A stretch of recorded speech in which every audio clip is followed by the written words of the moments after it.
Price Lord. சமாதானம் அப்படிங்கிறது எல்லா மனுஷனுடைய வாழ்க்கையிலே ரொம்ப ரொம்ப முக்கியம். சமாதானம் இல்லாமல் சந்தோஷமாக இருக்க முடியாது. எந்த வேலையை செய்வதற்கானாலும் சரி, மனது ஒருமுகமாக இருப்பதற்கும் சரி, சமாதானம் ரொம்ப ரொம்ப முக்கியம். இந்த சமாதானத்தை ஒரு பணமோ பொண்ணோ பொருளோ அல்லது உறவினர்களாலேயோ கொடுக்க முடியாது. ஆண்டவருடைய சமூகத்திலிருந்து இந்த சமாதானத்தை பெற்றுக்கொள்ள முடியும். இந்த வீடியோவை பார்த்துட்டு இருக்கிற உங்களில் நிறைய பேர் அப்படிப்பட்ட சூழ்நிலைகளை கடந்து வந்திருப்பீங்க. சொல்லுவீங்க தெரியுமா, என் வாழ்க்கையில் ஆண்டவர் மட்டும் வராமல் இருந்திருந்தா நான் என்றைக்கோ மறித்து போயிருப்பேன்.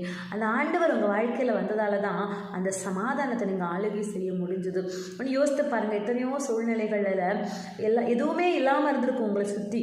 ஆனால் அந்த நேரத்தில் கூட இல்லாமையே இருப்பது போல மாற்றி உங்கள் இருதயத்தில் பார்த்து கொள்ளலாம். கர்த்தர் பார்த்து கொள்ளுவார், நான் கூட இருக்கிறேன், பார்த்து கொள்ளுவேன் அப்படின்னு ஒரு தைரியத்தை ஆண்டவர் உங்களுக்கு கொடுத்து எல்லா சூழ்நிலையிலும் நடத்தி கொண்டு வந்தார். இன்றைக்கு சமாதானம் இல்லாமல் நீங்கள் சோர்ந்து போய் கலங்கி போயிருப்பீங்கன்னா, என்னாகமம் 6வது அதிகாரம் 26வது வசனம், கர்த்தர் தம்முடைய முகத்தை உன்மேல் பிரசன்னமாக்கி உனக்கு சமாதானம் கட்டளையிட கடவர்.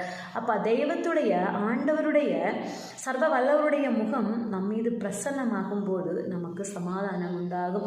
அவருடைய முகம் நம் மீது பிரசன்னமாகும் போது நமக்கு மாத்திரமல்ல, நம்மிடத்துல பேசுகிற, நம்ம கூட உட்கார்ந்துருக்கிற, சில விஷயங்களை ஷேர் பண்ணுறவங்க அநேகருக்கு அந்த சமாதானம் பகிர்ந்து கொடுக்கப்படுகிறது. அதற்காக தான் ஆண்டவர் உங்களை அழைச்சிருக்கிறாரு.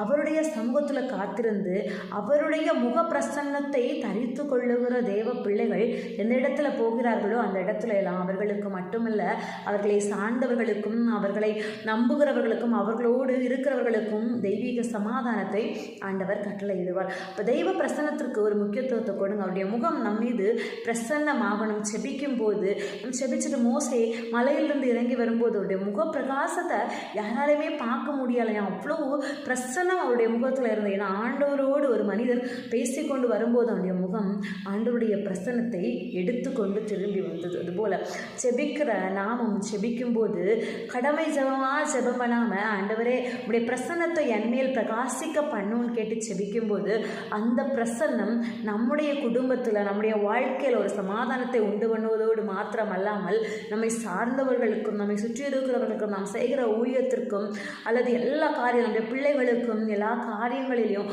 ஒரு பெரிய சமாதானத்தை கொடுக்க ஆரம்பிக்கும். தெய்வீக சமாதானத்தை தவிர இந்த உலகத்தில் மேலானது ஒன்றுமே இல்லை. சமாதானம் இருக்குன்னா சந்தோஷமாக வாழ முடியும். எதுவுமே இல்லைன்னா கூட எல்லாமே இருக்கிறது அப்படிங்கிற ஒரு மன நிலைமைக்குள்ளாக ஆண்டவர் நம்மை கொண்டு சென்று நடத்துவார். உங்களுக்கு மட்டும் இல்லை, அடுத்து உங்களுடைய